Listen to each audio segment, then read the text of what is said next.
Bonsoir et on ouvre ce journal avec ce chiffre. 20 communes d'Indre-et-Loire, 20 475 habitants ne disposent pas d'une eau du robinet de bonne qualité. C'est ce que révèle une étude de l'UFC Que Choisir. Alors les agriculteurs sont clairement montrés du doigt, notamment concernant les pollutions aux pesticides. Justement, regardez, en détail, 9 communes sont concernées par les pesticides, notamment Beaumont-la-Ronce, Èvres-sur-Indre, Noyant de Touraine et puis autres pollutions de l'eau du robinet, les séléniums, comme à Artanne-sur-Indre, La Ville-aux-Dames, Pont-de-Ruan et Sachet. Et enfin, dans cette commune, l'eau présente une forte teneur en nitrate. C'est le cas, comme vous le voyez sur cette carte. Et justement, Florent Carrière s'est rendu près de Chinon, dans la communauté de communes de la rive gauche de la Vienne, où l'on doit investir 600 000 € pour améliorer la qualité de l'eau, un coût qui aura des répercussions sur la facture du consommateur. Dans cette maison de Ciney, le verre d'eau, c'est obligatoirement de l'eau de source. C'est un quotidien, oui, pour toute la famille. Surtout mon mari qui supporte vraiment pas le goût de l'eau du robinet. Un goût désagréable et une eau même déconseillée aux femmes enceintes et nourrissons.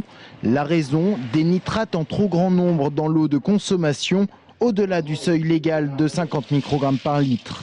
Ça fait toujours mal de payer un produit dont se sert peu et on trouve qu'il est relativement onéreux pour le peu de consommation que nous en faisons.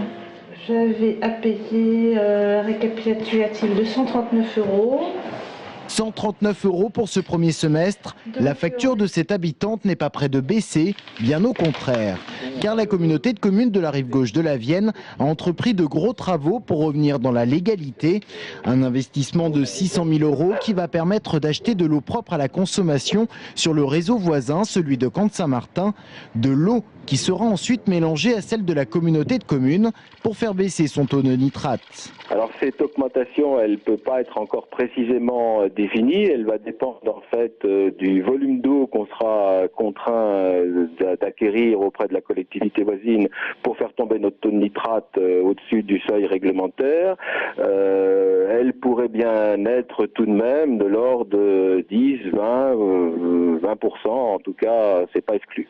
10 à 20% d'augmentation de la facture d'eau. Le consommateur va donc devoir payer les investissements, mais aussi l'achat de ces nouveaux volumes d'eau. Un poids financier que cette communauté de communes est obligée de faire supporter par le consommateur, faute de budget suffisant.